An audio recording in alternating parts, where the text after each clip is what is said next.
मैंने कर्नाटक में कह दिया भैया किसानों का कर्जा माफ होगा, मतलब मीडिया में 24 घंटा। ये पागल हो गया, ये किसानों की आदत बिगाड़ रहा है। अच्छा भैया, आपने उन 25 लोगों की आदत नहीं बिगाड़ी कि 16 लाख करोड़ रुपए आपने पकड़ा दिए उनको, और अदानी जी 1 लाख करोड़ रुपए वापस ना दे तो उसको क्या कहते हैं? देशभक्त। कल मैं रायबरेली में हमारी एक मीटिंग होती है, एमपीज की मीटिंग होती है, दिशा मीटिंग, उसमें गया। गलती से मैंने कह दिया भैया ये जो सब अफसर हैं अपना परिचय कर दीजिए।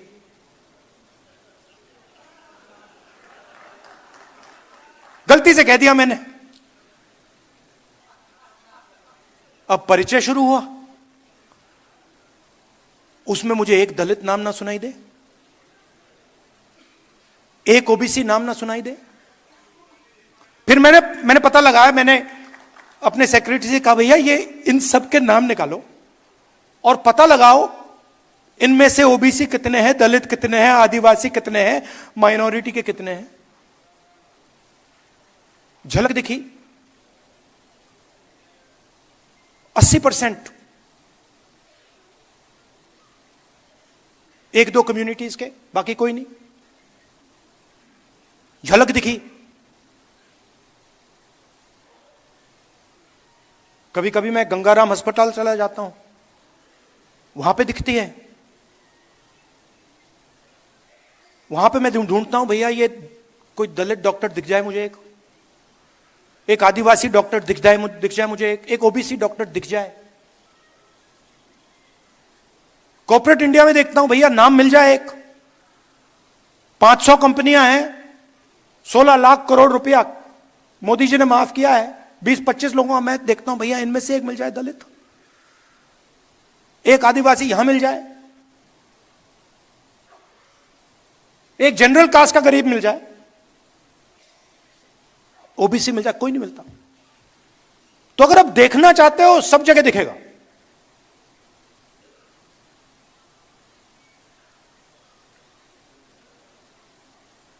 जुडिशरी में हाई कोर्ट्स देख लीजिए,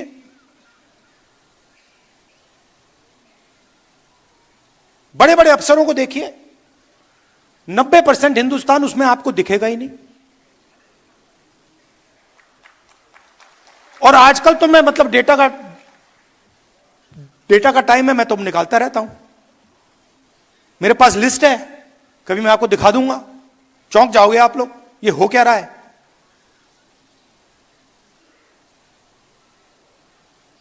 अदानी जी की कंपनी में मैंने मैनेजमेंट टीम को देखा, कौन लोग हैं ये। उसमें आपको एक दलित नहीं मिलेगा, एक ओबीसी नहीं मिलेगा, एक आदिवासी नहीं मिलेगा। 5% लोग हिंदुस्तान को चला रहे हैं।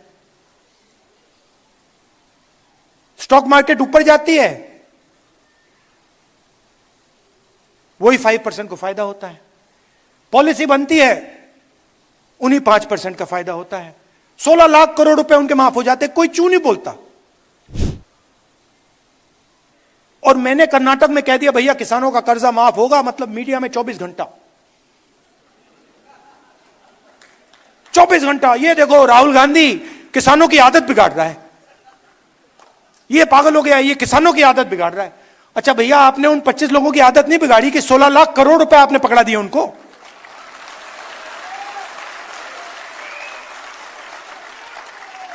तो जहां भी कोई 90% की बात करे वो आदत बिगाड़ना है। अलग अलग शब्द यूज होते हैं। किसान अगर अपना बैंक लोन वापस ना दे, उसको लाठी मार के जेल में डाल देते हैं, कहते हैं डिफॉल्टर हो तुम, कहते हैं ना। और अदानी जी 1 लाख करोड़ रुपए वापस ना दे तो उसको क्या कहते हैं?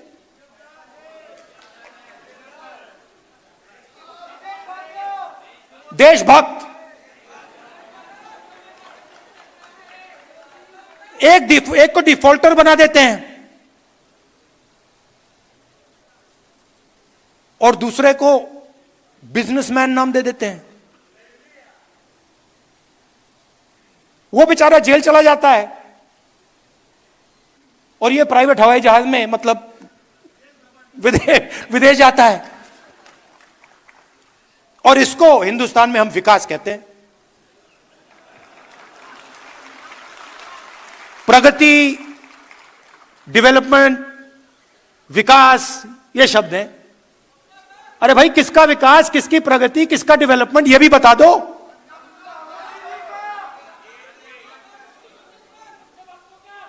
तो इसीलिए ये जो छोटी सी आवाज निकली जाति जनगणना ने,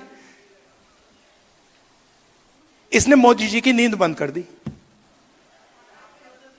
नहीं, मेरे वजह से नहीं हुआ भैया। मैंने जो आपको बोला, ये मेरा काम, मैं एम्पलीफायर हूं।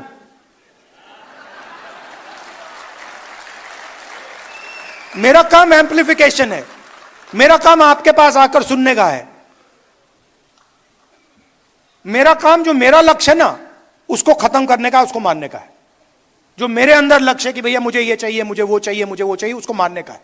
मैं हर रोज सुबह उठकर उसको मारता हूं। और मेरा काम आपकी आवाज, जो हिंदुस्तान के गरीब लोग हैं, उनकी आवाज सुनने का है। ये मुझ में कोई कंफ्यूजन नहीं है। तो ये आवाज निकली छोटी सी, पहले कहती है भैया जाति जनगणना। मैंने सुना, फिर थोड़ी फैली, फिर और फैली, और फिर उसके बाद मैं देख रहा था मोदी जी का चेहरा बदलने लग गया। ये क्या हो रहा है? देश की जनता न्याय कैसे मांग रही है? जाति जनगणना से सब कुछ साफ हो जाएगा। हिंदुस्तान के हर गरीब व्यक्ति को, चाहे वो जनरल कास्ट का हो, दलित हो, आदिवासी हो, पिछड़े वर्ग का हो, माइनॉरिटी हो, महिला हो, जो भी, सबको पता लग जाएगा कि इस देश में हमारे हाथ में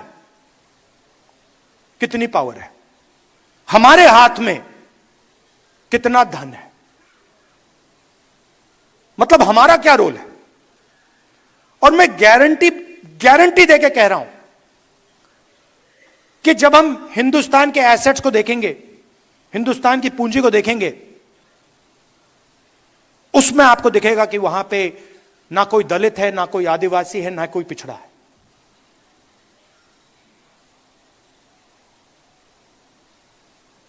और ये जो जाति जनगणना है, ये जैसे मैंने आपसे कहा, ये किताब नहीं है, ये जीने का तरीका है, ये फिलॉसफी ऑफ लाइफ है। वैसे ही जाति जनगणना एक डेवलपमेंट का पैराडाइम है, एक डेवलपमेंट का तरीका है। कुछ दिन पहले एक दुनिया में एक बहुत बड़ा इकोनॉमिस्ट है, नाम नहीं लूंगा, वो इनइक्वालिटी पे काम करता है। तो मेरी उसके साथ बात हुई, मैंने उससे पूछा, वो प्रेजेंटेशन दिया उसने मुझे, और उसने मुझे कहा, राहुल, हिंदुस्तान दुनिया में सबसे अनइक्वल देशों में है। और फिर मैंने उनसे कहा, भैया आप एक बात बताइए, आपने हिंदुस्तान की एनालिसिस कर दी, आपने प्रेजेंटेशन दे दिया मुझे, मगर इस पूरे प्रेजेंटेशन में आपने एक बार जात शब्द का प्रयोग नहीं किया। मतलब जो इनइक्वालिटी का सोर्स है, जहां से इनइक्वालिटी निकल रही है, उसकी तो आपने चर्चा ही नहीं की।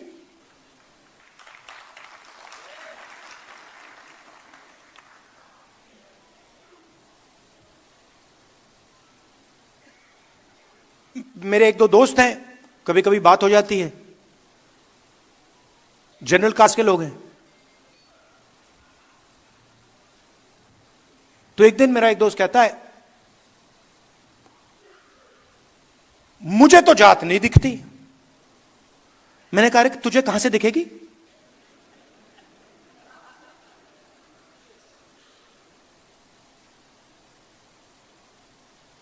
जात नहीं है क्योंकि मुझे नहीं दिखती, आपको नहीं दिखेगी वो। अगर आप उसको देखना चाहते हो तो आपको ढूंढना पड़ेगा, मगर दलित को नहीं ढूंढनी पड़ेगी। दलित को रोज दिखती है, पिछड़ों को रोज दिखती है, आदिवासियों को रोज दिखती है, महिलाओं को भी दिखती है। तो जाति जनगणना से क्लैरिटी आ जाएगी, नया पैराडाइम बनेगा। और इसीलिए बीजेपी के लोग, आरएसएस के लोग, मैं आपको बता रहा हूं, अभी वहां पे डिस्कशन चल रहा है जाति जनगणना के बारे में, बड़ी मीटिंग चल रही है, क्या पोजीशन लें, क्या कहना चाहिए। मैं कहना चाहता हूं कुछ भी कर लो, जाति जनगणना होने वाला है। आपको जो डिस्कशन करने हैं, मीडिया में जो लिखवाना है लिखवा लो।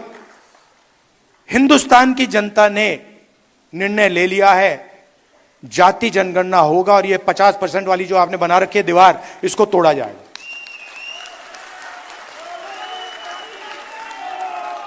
तो ये आस्ते आस्ते आवाज बढ़ती जा रही है, इसको रोका नहीं जा सकता। हमारा काम आपका काम एम्प्लीफिकेशन का है, समझाने का है कि देखिए जाति जनगणना से संविधान बचेगा। अगर जनता को पता लग गया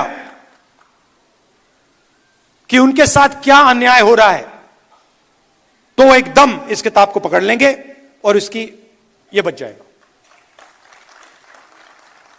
तो आप एम्पलीफायर हो, मैं भी एम्पलीफायर हूं, आप भी एम्पलीफायर हो। हमें देश को बताना है कि गरीबों के साथ, 90% लोगों के साथ इस देश में अन्याय हो रहा है, रोज होता है, और उसके खिलाफ हम सब लड़ रहे हैं। और पहले 2 कदम जाति जनगणना और 50% की दीवार, यह है। अब मोदी जी कहते हैं, आपने सुना होगा, जब भी मैं जाति जनगणना की बात करता हूं, मोदी जी कहते हैं देखिए राहुल गांधी देश को बांटने की कोशिश कर रहा है। कहते हैं ना, मैं देश को बता रहा हूं कि 90% लोग इस देश की प्रगति में शामिल ही नहीं है। मैं देश को बता रहा हूं कि कॉर्पोरेट इंडिया में, मीडिया में, जुडिशरी में 90% लोग हैं ही नहीं। 100% करेक्ट। अच्छा, अगर आपको देखना है, अगर आपको आदिवासी, दलित, पिछड़े लोग देखने हैं, मैं आपको बता दूंगा कहां मिलेंगे। जेल में, मनरेगा की लाइन में, मैन्युअल लेबर में।